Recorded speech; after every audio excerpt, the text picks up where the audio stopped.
Annyeonghaseyo mga day, Joy Kim here. So, another week, another vlog na sad. So, Monday ka mga day. So, of course, muskwela si Eugene. At first, nag-chill-chill sa amin. At rin, may sagawas mga day kay ang pick-up time ni Eugene is mga 9:53 or almost 10. And then, tugnaw karon mo nanggignan ako si Eugene nga isulod imong kamot sa imong packet ba para di ka tugnawon. Kaya nakalimot mo gud dala sa meetings mga day. And medyo na late ang bus mo nang nakahulat yun may og kuan dugay-dugay ni Eugene. Tapos mo ni akong gilabhan nga bedset ni Eugene mga day. Every week yun na ako ginalabhan. And then after na, Tuesday na dayo, no? Kapaspas ba sa panahon, oy? Tapos, ay bag check, no kilay check. Oh. Sa'yo ko ano ni mo tayo mga day kay kuan ba, nagluto ko og breakfast ni Teho.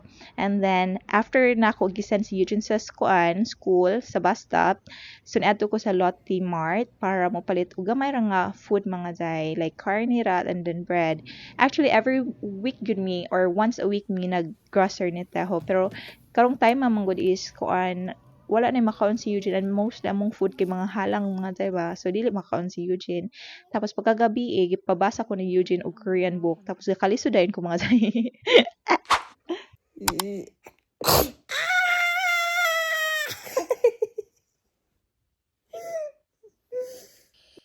What do you want? I want banana. How about cheese? That's not very nice. O, diba? Sa iyo pa sa buntag mga day, pero gisukod na ni Eugene akong pasensya. Tapos, after gihatod na namo si Eugene sa school. Tapos, mo na siya ilang new renovated nga daycare mga day. Diba? Ko na siya, medyo na nice na siya.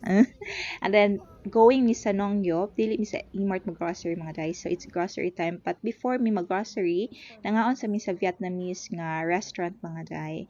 Kay, wapa mi nagkuhan breakfast. And you know me, tapulan ko magkuhan gud luto o kuhan breakfast.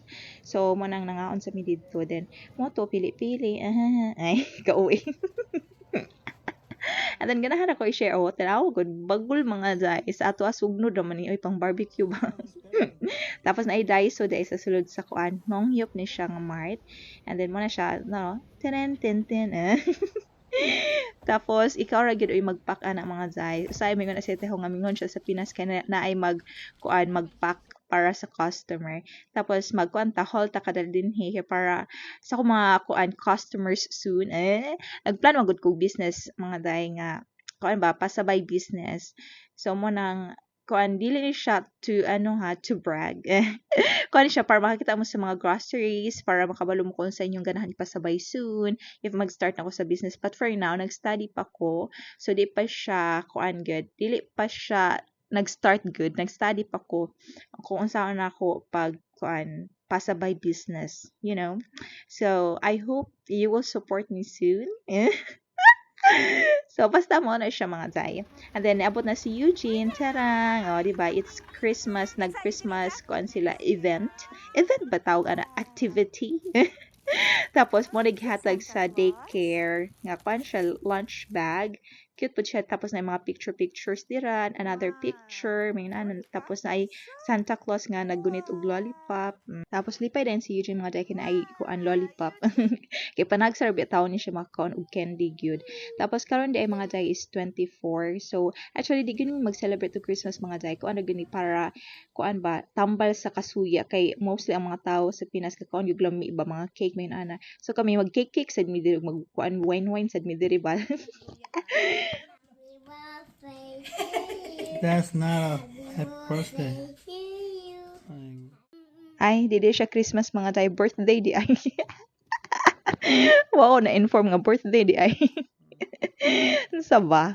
Tapos nakatulog na si Eugene na mga day. Tapos I'm so grateful ni Teho because he's really supportive.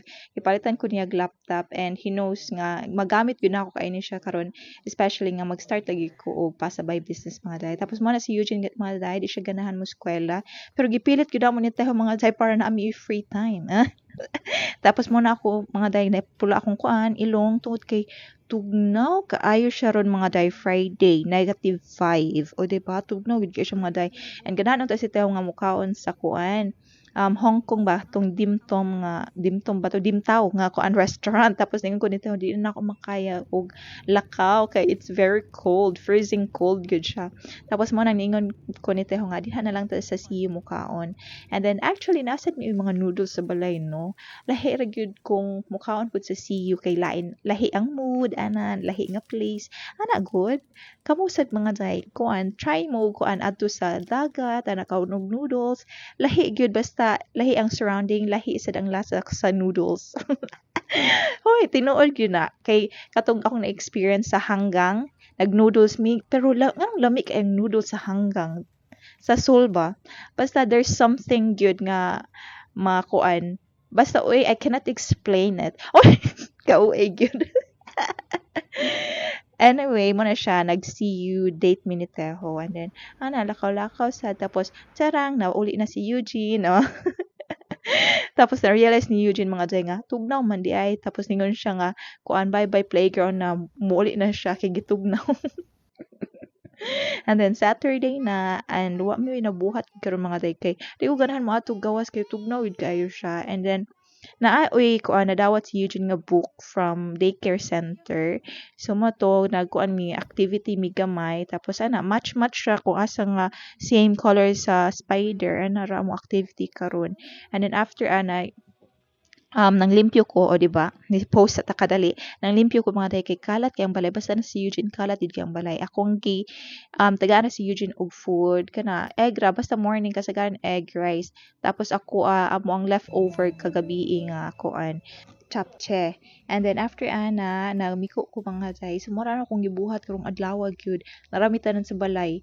And then mo na siya akong gina-prepare sad mo na akong one of my favorite foods. Kuan na siya bean sprouts tapos mo na side dish na there sa Korea. And what does it taste like? Taste healthy. Tapos nasad ko fish dira. So mo na mong paniud to ni Eugene mga day. And then nananaw na sad ni og kuan nag-movie marathon na ni Eugene tanaw mi og Mulan ni tanaw sad mi Pinocchio mga day. So I think more na akong vlog for today. So thank you so much mga day and see you soon. Bye. Annyeong.